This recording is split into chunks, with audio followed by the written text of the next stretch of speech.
இப்போ அந்த உடலுக்குள்ளாக இருக்கக்கூடிய ஒரு மனம்ங்கிற ஒரு விஷயம் இருக்கு இல்லையா, அதை என்னைக்காவது நம்ம கவனிச்சிருக்கோமா? இன்றைக்கு நாம் பேசிகிட்டு இருக்கோம் ரத்தன் டாட்டா அப்படிங்கிறதெல்லாம் பேசுவாங்க. போன பிறகு பிரபஞ்ச ஆற்றலை உள்ளே வரணும்னு சொன்னோன்னா என்ன வேணும்? இங்கே கேப் வேணும்.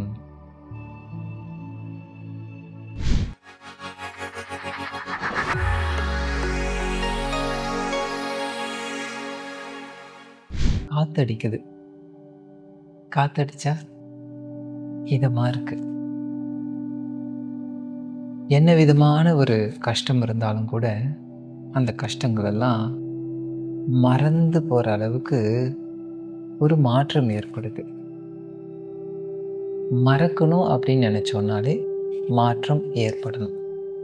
மாற்றம் ஏற்பட்டாதான் அங்கே மறத்தல், அதாவது மாறுதல், ஒரு இடத்துலேருந்து இன்னொரு இடமாக மாறி போகிறதுங்கிறது உருவாகுது. இந்த காற்று அடிக்குது இல்லையா, அது வெளியிலிருந்து வருது. உள்ளுக்குள்ளாக ஒரு காற்று இருக்கா இல்லையா, அந்த காற்று என்ன செய்யுது தெரியும்.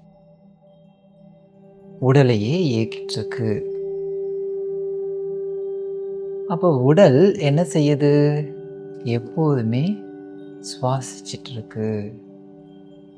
உடல், இந்த உடலுங்கிறது அந்த பாடி என்ன செய்யுது? பிரீத்திங். அப்போ உடலுடைய அந்த சுவாசங்கிறது நல்லாவே நமக்கு தெரியும். ஏன்னா நம்ம ஃபீல் செய்துட்ருக்கோம். மனசு சுவாசிக்குமா? தெரிஞ்சுக்கலாமா? அதை மனசு சுவாசிக்கணும். மனசில் ஒரு பிரீத்திங் நடக்கணும்.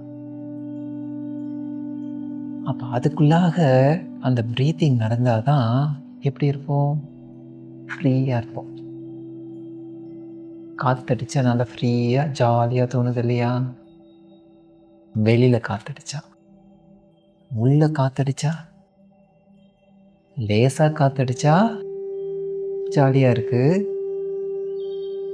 அதே காற்று கொஞ்சம் பலமாக அடிச்சதுன்னா என்ன ஆகுது? ஒரு மாதிரி டைட்டாக இருக்குது, வித்தியாசமாக தோணுது, கோபமாக வருது, அடக்கி வச்சிட்டு இருக்கேன்னு சொல்கிறது பாருங்களேன். அதை ஃபுல்லாக அப்படியே நான் கண்ட்ரோல் செய்து வச்சுட்டுருக்கேன். எதனால்? இந்த பாடிங்கிற கண்டெய்னருக்குள்ளாக நான் அதை வச்சுட்டு இருந்த காரணத்தினால இறுகி போகுது. அந்த இறுக்கம் எந்த காற்று ப்ரீஸ் அப்படின்னு சொல்லும்போது இதமாக இருந்தது அப்படின்னு சொல்கிறோம் இல்லையா, அந்த இதமே கொஞ்சம் ஸ்ட்ராங்காக அடிக்கும் பொழுது சிவியராக தோணுது, இறுக்கமாக இருக்குது. அந்த ஃப்ரீனஸ் கெட்டு போச்சு, ஒரு க்ளோஸ்டாக இருக்குது. என்ன செய்வோம் நாம்? அதுக்காக வீட்டிலேருந்து ரூம்லேருந்து வெளியில் போய் வேறு ஏதாவது நம்ம செய்து கொஞ்சம் அப்படியே காற்றை வாங்கி அந்த இறுக்கத்தெல்லாம் நம்ம ரிலீஸ் பண்ணிக்குவோம். இது உடலுக்கு. இப்போ அந்த உடலுக்குள்ளாக இருக்கக்கூடிய ஒரு மனம்ங்கிற ஒரு விஷயம் இருக்கு இல்லையா, அதை என்னைக்காவது நம்ம கவனிச்சிருக்கோமா? அந்த மனதுக்கு சுவாசிக்கிற அளவுக்கு அதுக்கு நாம் ஃப்ரீயாக சான்ஸ் கொடுத்துருக்கோமா? இதுதான் நாம் யோசிக்க வேண்டிய ஒன்று. உடம்புக்கு கஷ்டமாக இருந்தால் ஃபேனை போட்டுக்கிறோம், ஏசி போட்டுக்கிறோம், இல்லை ஃப்ரீயாக மலைக்கு மேலே போய் நின்றுக்கிறோம், இல்லை ஒரு மரத்துக்கு கீழே போய் நின்றுக்கிறோம். ஏதாவது ஒரு மாற்றத்தை செய்து கம்ஃபர்டபுள் ஜோனுக்கு வந்துடுறோம். இந்த கம்ஃபர்ட் ஜோனுங்கிறது எப்போதுமே நம்ம தேவையான ஒரு ஜோன். நிறைய ஜோன் இருக்குது. சைலண்ட் ஜோன் போகும்பொழுதும் அதுலேயும் ஒரு கம்ஃபர்ட் கிடைக்கும். ஸ்ட்ரெஸ் ஜோன் போகும்பொழுதும் அதுலேயும் கம்ஃபர்ட் தானே கிடைக்குது. இன்றைக்கி அப்படி தான் ஆகிடுது. நம்ம ஏன்னா அதுவே வாழ்க்கைங்கிற மாதிரி போயிட்டதுனால ஸ்ட்ரெஸ் ஆகலைன்னு சொன்னோன்னா நிறைய பேருக்கு ஸ்ட்ரெஸ் ஆகிடுது. அதுலேயே இன்னும் ஒரு பிரச்சனையும் வரமாட்டேங்குதே. நம்ம நல்லவங்களாக மாறிட்டோமா, இல்லை மற்றவங்களாம் நல்லவங்களாக மாறிட்டோம்? நல்லவங்களாக மாறுறதுக்கு தான் நம்ம முயற்சி செய்துட்ருக்கோம். அதையே நினச்சிட்டு ஏதாவது தப்பு நடக்குதோ பாருங்கள், நல்லவங்களா அப்படின்னு சொல்கிறதுலே ஒரு கேள்வி வந்தது, ஏதாவது தப்பு நடக்குதோ அப்படின்னு. மனசு இப்படி தான் வெவ்வேறு விதமாக நினச்சி அந்த சுழல் அலைன்னு சொல்லுவாங்க, பார்த்துருக்கீங்களா? அது அப்படியே அது சுற்றி வரும்போது அப்படியே நடுவில் என்னென்னா அவ்வளோ ஒரு திக்காக ஃபார்ம் ஆகும். அது என்ன செய்யும்னா அப்படியே அந்த ஃபோர்ஸ் அதுலேருந்து வந்ததுன்னா வெடிச்சு தள்ளும். இப்படி தானே நமக்கும் ஆகிட்டுருக்கு. மனசுக்குள்ளாக என்ன ஆகிட்டுருக்கு? விஷயங்களை நிறைய போட்டுக்கிட்டே இருக்கேன். இப்போ மேட்ருக்கு வரணும். என்ன பண்ணும்? மனசை சுவாசிக்க வைக்கலாமா அப்படிங்கிற ஒரு விஷயத்தை நம்ம யோசிக்கிறோம். எதனால் அந்த சுவாசம் நடக்காமல் இருக்கு?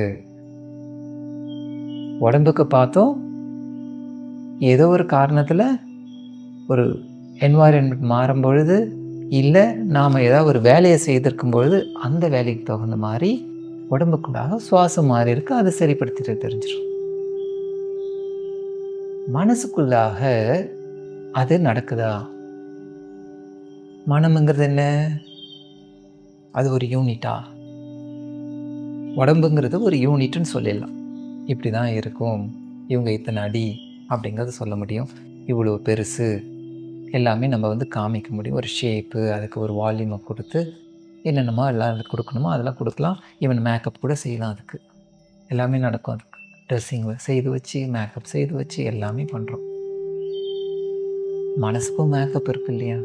அதுக்கும் அழகாக ட்ரெஸ்ஸு மாட்டலாம் இல்லையா? அப்போ எப்படி இருக்கும் அது? அதுவும் சந்தோஷமாக நான் அழகாக இருக்கேன் அப்படின்னு சொல்லிட்டு ஜாலியாக ரசிச்சிட்ருக்கோம். அப்போ அதை செய்யணுன்னா என்ன வேணும்? ஃபஸ்ட்டு அது எப்படி இருக்குங்கிறத நாம் தெரிஞ்சுக்கணும். அப்போ மனம்ங்கிறது ஒரு யூனிட்டான்னு பார்த்தோன்னா யூனிட் இல்லை. அது என்னுடைய எண்ணங்கள் இருக்கு இல்லையா? கம்ப்ளீட்டாக நான் யோசிச்சுட்டே இருக்கேன். நிறைய விஷயங்களை நான் யோசிச்சுட்டே இருக்கேன். அந்த விஷயங்கள் எல்லாமே ஒரு கலெக்டிவ் தாட்ஸ் அப்படின்னு எடுத்துக்கிட்டோம்னா, அந்த சேர்த்து வச்ச ஒரு விஷயந்தான், அதுதான் மனம் அப்படின்ட்டு நம்ம சொல்கிறோம்.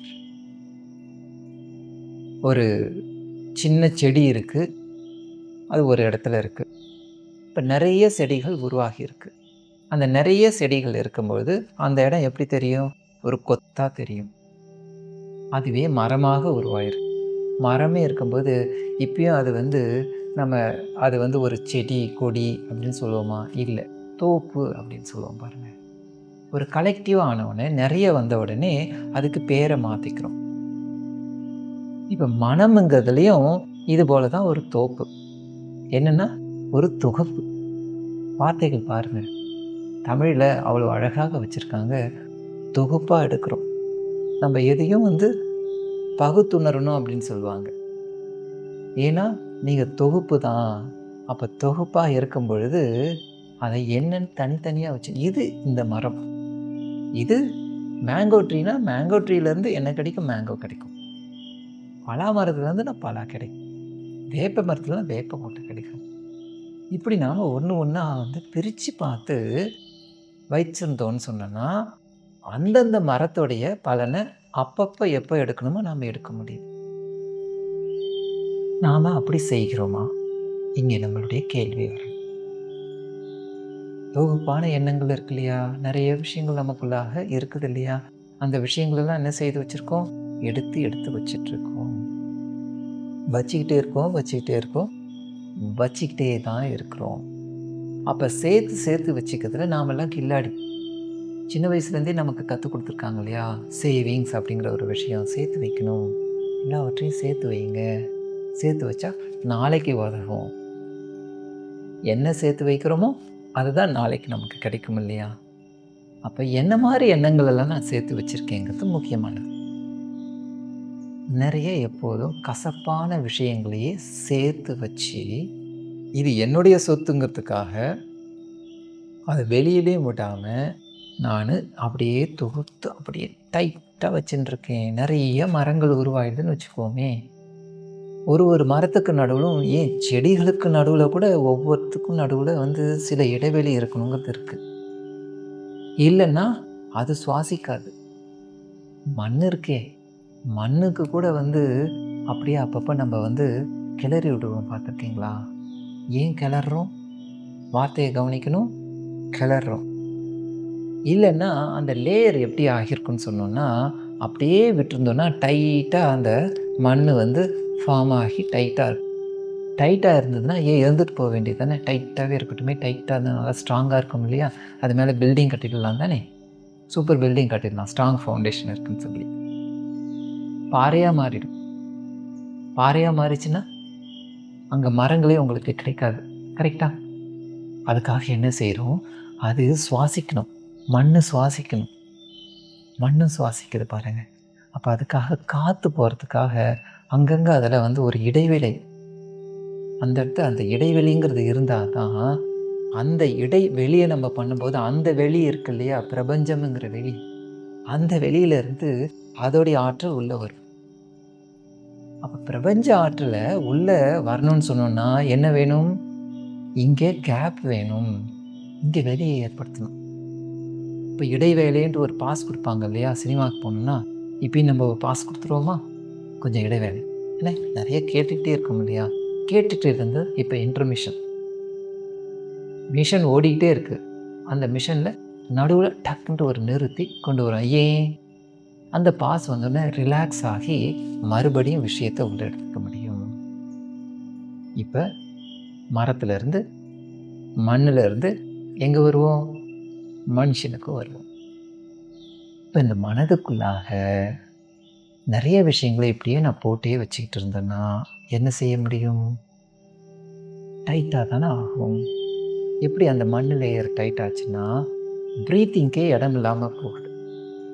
அப்போ ப்ரீத்திங்க்கே இடம் இல்லாமல் போகும்பொழுது நம்ம அதுவே ஒரு சஃபகேட்டிங் சுச்சுவேஷன், அதாவது என்ன சொல்கிறது, மூச்சு விட முடியல, அப்படி என்னை இறுக்கி பிடிச்சிட்ருக்கு அப்படிங்கிற மாதிரி சொல்கிறோம் இல்லையா, சஃபகேஷன். அந்த இது மனசுக்குள்ளாக உருவாகுமா இல்லையா? உருவாக்கிட்டு தானே இருக்குது. அதுதான் வெடிச்சு வருது. அப்போ என்ன செய்யணும்? டெக்னிக்கும் தெரியும் தானே. மரத்துக்கு நடுவில் கொஞ்சம் கேப் விட்டு வைப்போம். படம் பார்த்துட்ருக்கோன்னா படத்துக்கு நடுவில் ஒரு இன்டர்மிஷன் கொடுப்போம், ஒரு இடைவேளைங்கிறது ஒன்று வரும். அதுபோல் நம்ம என்ன செய்யணும்னா, நம்மளுடைய படம் ஓடிட்டுருக்கு இல்லையா, இந்த வாழ்க்கை படம், சினிமா, பெரிய சினிமாவில் ஓடிட்டுருக்கு. இந்த பெரிய சினிமாவில் பலவிதமான கேரக்டர்ஸ் வந்து போயிட்டுருக்காங்க.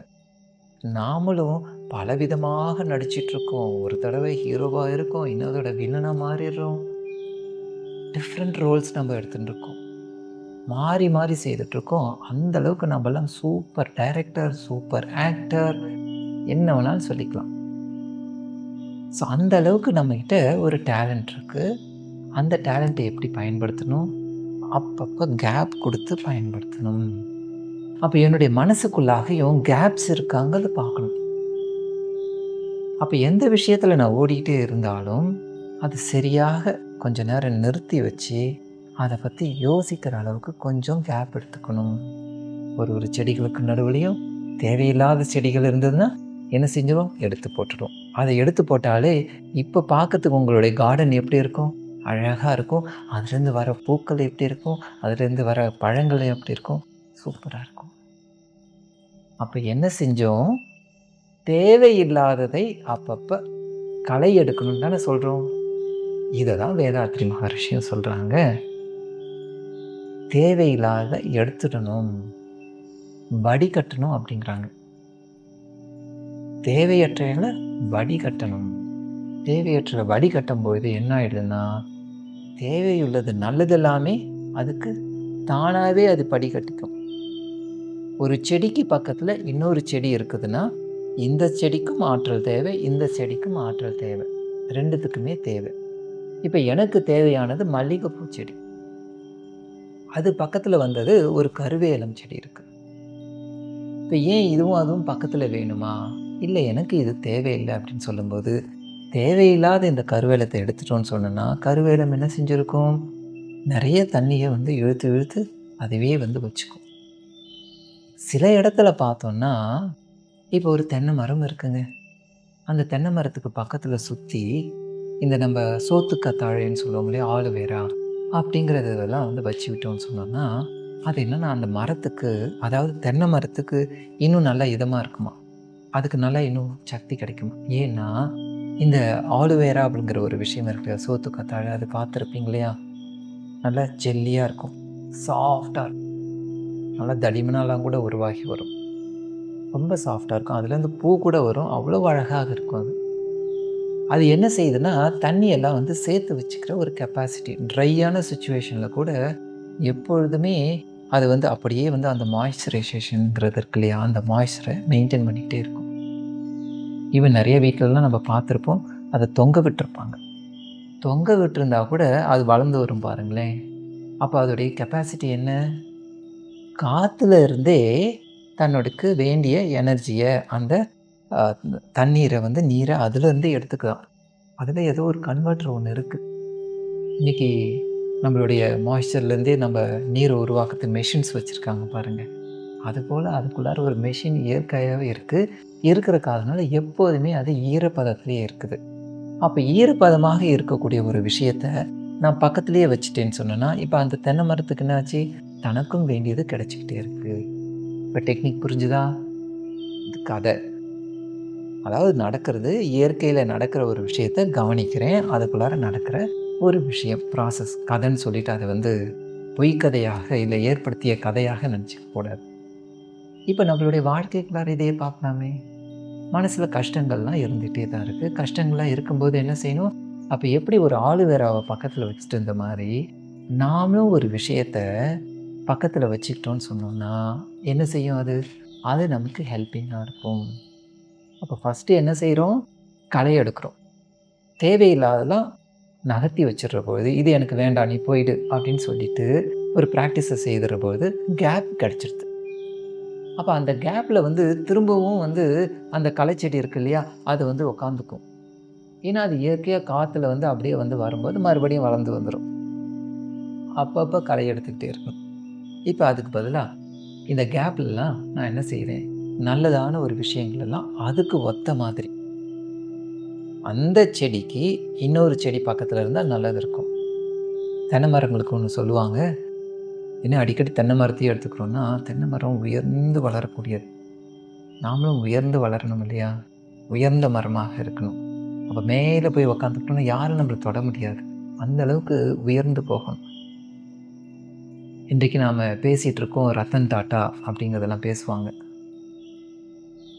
போன பிறகு இப்போ அவங்களுடைய உயரத்தை வந்து நம்ம நல்லா பார்ப்போம். இருக்கும்போது பெருசாக யாருமே கண்டுகிட்டு இருக்க மாட்டாங்க. ஏதோ அவர் ஒரு பிஸ்னஸ் மேன் அப்படிங்கிறத வந்து சொல்லிட்டு இருப்பாங்க. அப்போ ஒரு மனிதனுடைய இறப்புக்கு பின்னாடியும் அவங்க உயரமாக நிற்கிறாங்க பாருங்கள். ஏன்னா அவங்களுடைய விஷயங்களெல்லாம் எடுத்து பார்க்கும்போது அவங்க உயரத்தில் இருக்கிறது இன்னும் நல்லா தெரியுது. அப்போ எப்போதும் நம்ம உயர்ந்து நிற்கணும் அப்படிங்கிறது தான் நம்மளுடைய எய்ம்.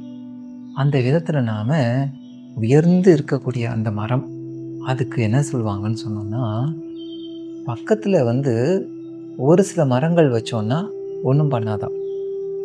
இல்லாட்டி என்ன செய்யணும்னா, அதுக்கு பக்கத்தில் போய் ஒரு வேப்ப மரத்தை வச்சிடறோன்னு வச்சுக்கோங்களேன். அந்த மரம் இங்கே வந்த உடனே இதுக்கு என்ன தெரியுமா? இது இருந்தால் என்னால் வந்து ஆற்றலை வந்து எடுத்துக்க முடியாது, என்னால் வளர முடியாதுங்கிற ஒரு விஷயத்தை புரிஞ்சுட்டு அப்படியே சாஞ்சு போக ஆரம்பிச்சிடும். சில மரங்கள்லாம் வந்து சாயறதுக்கு காரணமே இதனால். அதுக்கு ஒரு டைரெக்ஷனாக ஃபார்ம் செய்துட்டு அதுட்டு வளர திரும்பவும் அது வந்து கவலைப்பட்டுட்டு உடனே வந்து தன்னை அழிச்சிக்கல. நான் மாறிக்கிறேன் அப்படின்னு சொல்லிட்டு மாற்றிக்கிட்டு கேப்பை உருவாக்கிக்குது பாருங்கள். டெக்னிக் இப்போ நம்ம டெக்னிக்குள்ளாரே தான் இருக்கும். கேப்பை வந்து தானே உருவாக்கிக்குது. ஏன்னா நான் வந்து இப்படி வளர்ந்தாதான் என்னால் வர முடியும். எதுக்காக தெரியுமா? யோசிச்சு பாருங்களேன்.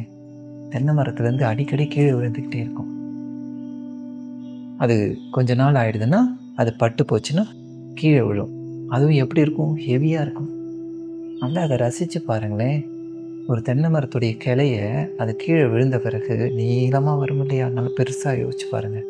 நீளமாக இருக்கும். அது போய் இழுத்து பாருங்களேன், அவ்வளோ ஹெவியாக இருக்கும்.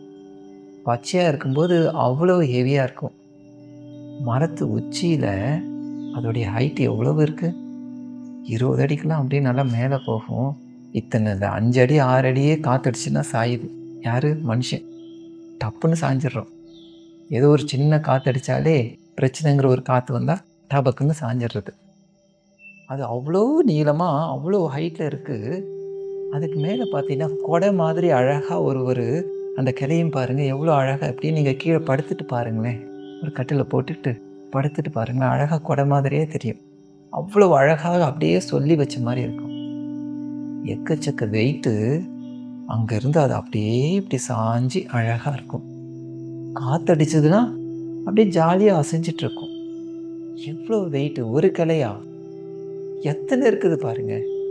ஒன்றுத்தையும் சேர்த்து டோட்டல் வெயிட்டை பார்த்தோம்னா அப்பேற்பட்ட வெயிட் இருக்கும். அவ்வளோ ஹைட்டில் போய் உட்காந்துருக்கு. காற்றடிச்சாலும் ஜாலியாக அசைஞ்சிட்டு அப்படியே போகுது. கொஞ்சம் கொஞ்சமாக தனக்கு சக்தி இழக்கும்போது தான் அந்த மாதிரி நேரத்தில் தான் என்ன செய்யுது, அந்த ஆற்றல் போக போக அதுக்கு அந்த கனெக்டிவிட்டி அங்கே ஒட்டிகிட்டு இருந்தது இல்லையா, அந்த ஒட்டிகிட்டு இருக்கிறது கொஞ்சம் காய காய அப்போ தான் அது கீழே விழ ஆரம்பிக்குது. அப்போ கீழே விழுந்தால் என்ன ஆகும், அதுக்கே கருணை பார்த்தீங்களா, நான் அடிக்கடி கீழே விழுற ஆளுப்பா, எனக்கு கொஞ்சம் வயசாகிடுது, நான் விழுந்துட்டு நான் புதுசாக உருவாக்கிக்குவேன், அதனால் என்னை கொஞ்சம் தனியாக விட்டுடுங்க, நான் கொஞ்சம் நகர்ந்து நின்றுக்கிறேன், அப்போ நான் கீழே என்னை போடுறதுக்கும் தேவையில்லாதெல்லாம் விளக்கிறதுக்கு, நல்லா யோசிச்சுக்கோங்க, தேவையில்லாதெல்லாம் விளக்கிறதுக்காக கேப்பை உருவாக்கி அழகாக எப்போ வேணுமோ அப்போ கீழே விழுந்துக்கும். எவ்வளவு அழகாக இயற்கையில் இது யார் கற்றுக் கொடுத்தா, எவ்வளவு அற்புதமாக அதுவே நடக்குது பாருங்க. மனுஷன் so called the great human being, எல்லாமே தெரியுதில்ல, அது எப்படி இருக்குதுங்கிற விஷயம் தெரியுது. அப்போ அந்த விஷயத்து மாதிரி நானும் ஒரு தென்னை மரமாக இருக்க பழகலாம் இல்லையா. நானும் அப்பப்போ கேப்பை ஏற்படுத்திட்டு நிறைய பேர் இருக்கிறாங்க. நிறைய பேர் இறுக்கி என்னை பிடிச்சிட்டு இருந்தாங்கன்னா என்னால் ஒரு ப்ரீத்திங்கே இப்போ செய்ய முடியாது. கொஞ்சம் நகர்ந்து நிற்கிறீங்களான்னு கேட்போம், பார்த்துருக்கீங்களா, நகர்ந்துன்னா ஃப்ரீயாக இருப்போம். தெரியுது தானே, தெரியாதுன்னு சொல்லி தப்பிச்சிக்கலாமா, தப்பிக்க விட மாட்டோம். யோசித்து பார்க்கும்போது தப்பிக்கவே முடியாது, நாமளே தானே யோசிக்கிறோம். இப்போ என்ன செய்கிறோம், அப்பப்போ இந்த மரங்கள் எப்படியெல்லாம் தன்னைத்தானே உருவாக்கிறதோ அதே மாதிரி இந்த சூப்பர் மரமும் என்ன செய்யணும், அப்பப்போ ஃப்ரீ ஆக்கிக்கணும். தன்னுடைய ஆற்றலை தெரிஞ்சு அப்பப்போ அதுக்கு வேண்டிய மாதிரி கேப்பை உருவாக்கி வச்சுக்கணும். சரி, என்ன தான் செய்யலாம் இப்போ, அதுக்கெல்லாம் புரிஞ்சு போச்சு, கரெக்டு தான், புரிஞ்சுக்கிட்டு உணரணும். உணர்ந்தால் தான் நம்ம ஃபாலோ பண்ண ஆரம்பிப்போம், இல்லாட்டி அது வராது. ஆமாம், இது எனக்கு தேவை அப்படிங்கிறது, தேவைங்கிற விஷயத்த எனக்குள்ளாக நான் முதல்ல கொண்டு வரணும். அதுதான் பேஸ். அங்கேருந்து தான் நம்ம வேலை செய்ய ஆரம்பிப்போம். அப்போ மனசுக்குள்ளாக மனசு ப்ரீத் பண்ணணும், மனசு சுவாசிக்கணும் இல்லையா. சுவாசிக்கிறதுக்கு அப்போ என்ன வேணும், கேப்பை உருவாக்கணும். தெரிஞ்சிடுதா, தேவைதானே. இப்போ எப்படி கேப்பை உருவாக்குறதுங்கிறது தான் 2 விஷயங்களை பார்த்தோம். தேவையில்லாத நகர்த்தி வச்சிடலாம், தேவையில்லாத நகர்த்தி வச்சுட்டு அதுக்கடுத்தது என்ன செய்யணும், நல்ல தேவையானதை உள்ளே கொண்டு வச்சிடணும். 2 விஷயந்தான். களை எடுக்கிறோம், இன்னொன்று நட்டு விட்டுறோம். இந்த விஷயத்தை எப்படி செய்யலாம், டெக்னிக் வேணும் இல்லையா. இங்கே கடையில் நர்சரியில் போயிட்டு மரமாக இருந்தால் கேட்டு வாங்கி வச்சுட்டுலாம் அவங்களும் கைடு பண்ணுவாங்க. நமக்கு எங்கே நர்சரி இருக்குது, இப்போ மனவளக்கலைங்கிற ஒரு நர்சரி. அங்கே என்ன செய்யுது, மனதை வளர்க்குறாங்க. செடிகளை வளர்க்குற மாதிரி இங்கே வளரக்கூடியது மனம். மனம் அழகாக மரமாக மாறணும். மனம்ங்கிறது என்ன, தொகுப்பு. இங்கே மரங்கள்னு சொன்ன மாதிரி இங்கே என்ன இருக்குது, எண்ணங்கள். அப்போ எண்ணங்களை வளர்க்கணும், எண்ணங்களை களை எடுக்கணும். புரிஞ்சிடுதா, சிம்பிள் தானே. இதுக்கு எங்கேயாவது போய் நம்ம கற்றுக்கணுமா, இல்லை. இருந்தாலும் சரி, நாங்கள் கற்றுக் கொடுக்குறோன்னு சொல்லி மகான்கள் எல்லாம் பலவிதமான விஷயங்களை நமக்கு உருவாக்கிச்சு. நிறைய விஷயங்கள் இருக்குது, கொஞ்சம் நெஞ்சமாக அவங்க நமக்கு சொல்லியிருக்காங்க, நிறைய உருவாக்கியிருக்காங்க. அத்தனை விஷயங்களையும் நாம் என்ன செய்யணும், எடுத்து ஆராய்ச்சி செய்து பார்க்கணும், படிக்கணும், தெரிஞ்சுக்கணும். அப்போ தான் ப்ராக்டிஸ்க்கு வரும். குண்டலினி தியானம்ன்ட்டு இருக்கும் பொழுது இந்த தியானம் என்ன செய்யுதுன்னா, மரங்களுக்கு நடுவாக அங்கங்கே ஒரு கணு உருவாகும், பார்த்துருக்கீங்களா. ஒன்று வந்தோடனே தென்னை மரத்துக்கே திரும்பி போவோம், ஒரே மரத்தை வச்சுட்டே பார்ப்போம். நிறைய மரங்கள் போனால் கன்ஃபியூஸ் ஆகிடும். நம்ம இப்போ தானே பார்த்தோம், நிறைய உள்ளே போட்டு வச்சா அதுவே கன்ஃபியூஷனுக்கு ஆகிடும், அதுவே டைட் ஆகிடும். நம்ம ரிலீஸ் பண்ணுறது தான். அப்போ ஒரே இடத்த பிடிச்சிக்கிட்டு அதுக்குள்ளாரையே போயிட்டுருக்கோம். மேலே வந்த பிறகு அந்த இடத்துல ஒரு கணு உருவாகும். அந்த உருவாகி அதுக்கப்புறம் அடுத்த வளர்ச்சி வரும்போது அந்த இடத்துல ஒரு லேயர் மாதிரி அப்படியே ஒரு வளையம் தெரியும் பாருங்கள். அதுக்கு அடுத்தது அது ஒன்று கொஞ்சம் மாறும்போது அங்கே இப்போ வளர்ந்து வந்துக்கிட்டே இருக்கும். அப்படி லேயர் லேயராக அப்படியே அது வளர்ந்து பாருங்கள். வளையம் மாறிக்கிட்டே இருக்கும். அதை வச்சு அதோடைய வயசு எத்தனைலாம் சொல்லுவாங்க. பலாப்பழம் இருக்கே, பலாப்பழத்தை பார்த்தோன்னே அந்த முள்ளாக இருக்கு இல்லையா, அந்த முள்ளை வச்சு அதுக்குள்ளார எத்தனை அந்த பலா சுளை இருக்கு இல்லையா, அது எத்தனை இருக்குன்னு கண்டுபிடிப்பாங்க. எவ்வளோ பெரிய சயின்ஸ் பாருங்கள். என்ன ஒரு ட்ரிக்னாமெட்ரியோ இல்லாட்டி ஏதாவது ஒரு அல்காரிதம்லாம் அதுக்குள்ளாக இருக்குன்னா, இதெல்லாம் நம்மளுடைய அறிவு தான்.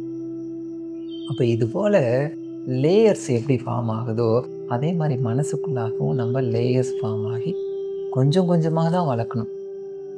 அப்போ கொஞ்சம் கொஞ்சமாக வளர்க்கணும்னு சொன்னால் கொஞ்சம் கொஞ்சமாக என்ன செய்யணும், அதுக்கு தேவையானதை போட்டுக்கிட்டே வரணும். அப்போ கொஞ்சம் கொஞ்சமாக போடணும்னு சொன்னோன்னா கொஞ்சம் கொஞ்சமாக ப்ராக்டிஸாக செய்யணும். அவ்வளோதான். நம்ம ரெகுலர் ஒரு ரொட்டீனை ஃபார்ம் செய்து வச்சுட்டு அந்த ப்ராக்டிஸ்குள்ளாரையே நம்ம போயிட்டே இருக்கும்பொழுது என்ன செய்யணும், லேயர் லேயராக பிரிஞ்சுக்கிட்டே வரும். நம்ம நிறைய கொண்டு வந்துடும். நம்ம வாழ்க்கைக்குள்ளார அந்த காலத்துலேருந்து இந்த காலம் வரைக்கும் நிறைய விஷயங்களை கொண்டு வந்திருக்கோம். அந்த கொண்டு வந்த விஷயமெல்லாம் லேயர் லேயராக அப்படியே படிஞ்சு போய் சுற்றி இறுகி கட்டி போட்டு வச்சுருக்கு. இப்போ இந்த கட்டி போட்டு வச்ச விஷயங்களை ஆராய்ச்சிங்கிற ஒரு முறையில் நாம் அப்பப்போ அதை நம்ம மனதை ஆராய கற்றுக்கணும். அடக்காதீங்க. வேதாத்திரி மாதிரி சொல்கிறது, மனதை அடக்க நினைத்தால் அடங்காது, ஆராய நினைந்தால் அடங்கி விடுமா. உங்களுக்கு அடக்கணுங்கிறது தான் உங்களுடைய எய்ம், ஓகே. ஆனால் அடக்கணும்னு நினைக்காதீங்க. அதுக்கு பதில் அது என்னன்ட்டு யோசிக்க ஆரம்பிங்க. இதை தான் நம்ம முதல்ல சொன்னோம், மனசுன்னா என்னன்னு முதல்ல புரிஞ்சிக்க ஆரம்பிப்போம் அப்படிங்கிறது. அப்போ அதை புரிஞ்சிக்க ஆரம்பிக்கும் போதே புரிஞ்ச ஒரு காரணத்தினாலேயே அதுக்குள்ளாக போகி அது பேசாமல் அடங்கிடும். இல்லாட்டி கூவிக்கிட்டே இருக்கும்னு சொல்லுவோமே, சத்தம் போட்டுக்கிட்டே இருக்கும், ஜம்ப் பண்ணிக்கிட்டே இருக்கும் இல்லையா, குரங்கு மாதிரி தானே காமிக்கிறோம் நம்ம. ஆமாம், அதுக்கு இருக்கக்கூடிய ஆற்றல் அப்பப்போ குதிக்க தான் செய்யும். அப்போ நம்ம அதை தெரிஞ்சுக்கிட்டோன்னு சொன்னோன்னா அது பேசாமல் அடங்கி போயிடும். அப்போ அந்த அடக்கணும்னு நினைக்கிறதுக்கு என்ன செய்யணும், நம்ம மற்றவங்கள அடக்கணும்னு நினைக்கிறதுக்கு முன்னாடி நம்மளுடைய மனசை அடக்க தெரிஞ்சுக்கிட்டோன்னா நம்ம மற்றவங்கிட்ட எப்படி ஹேண்டில் செய்யணுங்கிறது வந்துடும். அப்போ நடுவில் இருக்கக்கூடிய அந்த கேப்ஸ் உருவாகிடும். கேப்ஸ் உருவானோன்னு என்ன, ரிலேஷன்ஷிப்பில் கேப் வராது, நம்மளுடைய மனசில் ஃப்ரீனஸ்ங்கிற ஒரு கேப் இருக்கும். அப்போ ரிலேஷன்ஷிப்புங்கிறது அந்த ஷிப்பு அழகாக ஓடிட்டுருக்கும். ஒரு பனிப்பாறையில் ஒரு ஷிப்பு போகிறதுக்கும் ஒரு தண்ணிக்கு மேலே ஷிப்பு போகிறதுக்கும் வித்தியாசம் இருக்கும் இல்லையா. பனிப்பாறையில் இறுகி இருக்க வேண்டாம். நம்மளுடைய மனம் எப்படி இருக்கணும், ஃப்ளோ வாட்டராக இருக்கணும். அந்த ஃப்ளோ வாட்டர் தெளிந்த ஒரு நிலையாக இருந்துன்னு சொன்னோன்னா அதில் போகக்கூடிய ஷிப், எந்த ஷிப்பு நமக்கு ஃப்ரெண்ட்ஷிப், ரிலேஷன்ஷிப், எல்லா ஷிப்பும் இருக்குது பாருங்கள், அந்த ஷிப்பெல்லாம் நல்ல அழகாக போகும். அப்போ என்ன செய்யணும், மனசு சுவாசிக்கணும். அப்போ மனசை சுவாசிக்க ஆரம்பிப்போம். மனசை தெரிஞ்சுக்கிட்டு மனசை ஃப்ரீயாக விடுவோம். ஃப்ரீயாக விடணும்னு சொன்னால் பயிற்சி செய்தால் மட்டும்தான் நமக்கு கிடைக்கும். தியானம் செய்யலாம். தியானம் செய்ய செய்ய மனசு ஃப்ரீ ஆகிடும். அதுவே தானாக சுவாசிச்சுக்கும். அந்த சுவாசத்துக்கு வழக்கத்துக்கு ஒரு ஃபியூவல் வேணும் இல்லையா, அதுதான் தற்சோதனைங்கிற அகத்தாய்வு பயிற்சிகள். எல்லாவற்றையும் செய்வோம். நம்மளுடைய வாழ்க்கையை சுவாசமாக மாற்றி நல்லா சுவாசிப்போம். வாழ்க வளமுடன்.